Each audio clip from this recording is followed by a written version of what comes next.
الحمد للہ وحدہ لا شریک لہ الصلاۃ والسلام علی من لا نبی بعدہ اما بعد فاعوذ باللہ من الشیطان الرجیم بسم اللہ الرحمن الرحیم یا ایھا الذین آمنوا اذا قمتم الی الصلاۃ فاغسلوا وجوہکم وایدیکم الی المرافق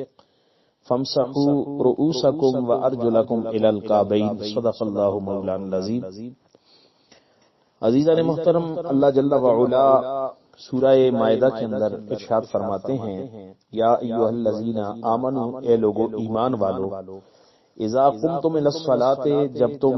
نماز کے لیے کھڑے ہو جاؤ، نماز کا ارادہ اور قصد کر لو، فاغسلوا وجوہکم، تو دھو اپنے چہروں کو،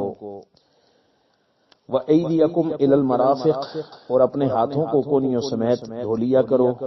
وامسحوا رؤوسکم، اور اپنے سروں کا مسح کر لیا کرو، وارجلکم الی الکعبین، اور اپنے پاؤں کو ٹخنوں سمیت دھو لیا کرو۔ وضو کے بارے میں چند ارشادات نبوی صلی اللہ تعالی علیہ وسلم آپ کے گوش گزار کرتا ہوں۔ بخاری و مسلم کی حدیث ہے، حضرت ابو ہریرہ رضی اللہ تعالیٰ عنہ روایت کرتے ہیں، رسول اللہ صلی اللہ تعالی علیہ وسلم نے ارشاد فرمایا، لا تقبل صلاۃ من احدث حتی یتوضأ، جس شخص کا وضو نہیں اس کی نماز اس وقت تک قبول نہ ہوگی جب تک وہ وضو نہ کر لے۔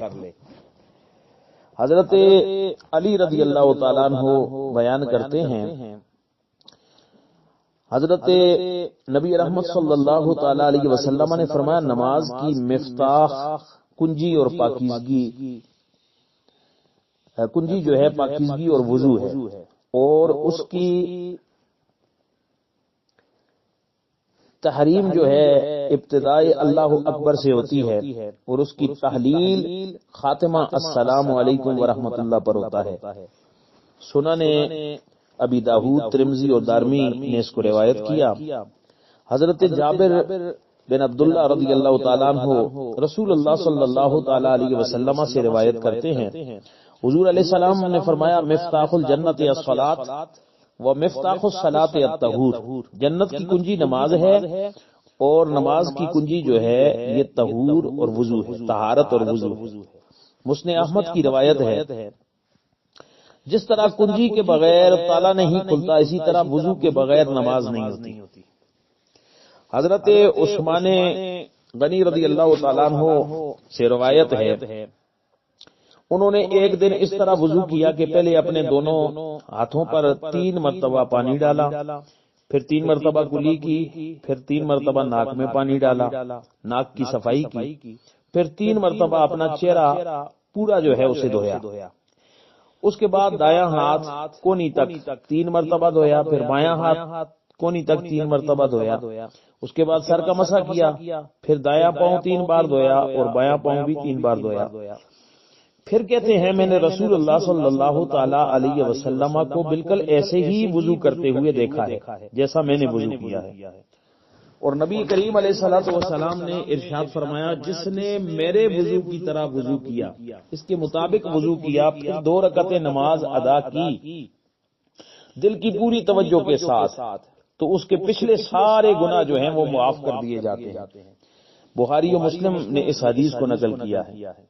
اس ضمن میں حضرت عمر فاروق رضی اللہ تعالیٰ عنہ کے بیٹے حضرت عبداللہ رضی اللہ تعالیٰ عنہ روایت کرتے ہیں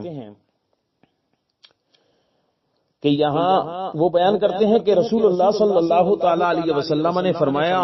جو ایک دفعہ اعضاء کو ایک ایک بار دھو کر وضو کرے تو یہ وضو کا وہ درجہ ہے جس کے بغیر کوئی چارہ نہیں ہے، اور جو وضو کرے 2 مرتبہ اپنے اعضاء کو دھو کر، یعنی 2 بار اپنے اعضاء دھوئے تو اس کو دگنا ثواب ملے گا، اور جس نے وضو کیا 3 دفعہ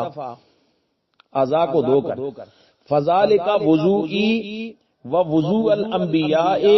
من قبلی،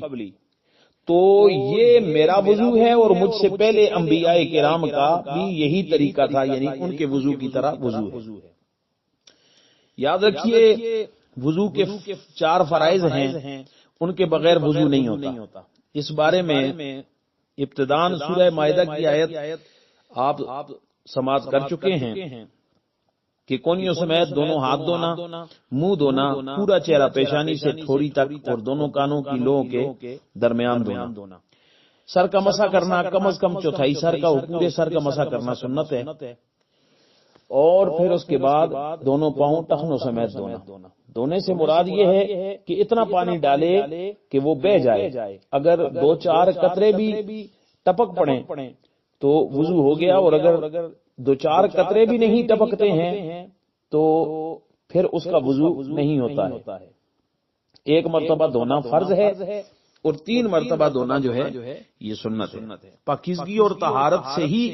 عبادتوں کا اجر بھی ملتا ہے، عبادتوں کی لذت بھی ملتی ہے، اور عبادت کی اصل روح جو ہے وہ بندے کو میسر آتی ہے،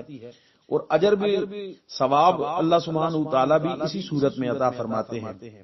قرب الہی کا ذریعہ پاکیزگی اور طہارت ہے۔ وضو سے ظاہر کو پاک کیا جاتا ہے، اور پھر اس کے بعد نماز، ذکر و اذکار اور تلاوت قرآن سے باطن کو پاک کیا جاتا ہے۔ انسان کا ظاہر اور باطن دونوں پاک ہوں گے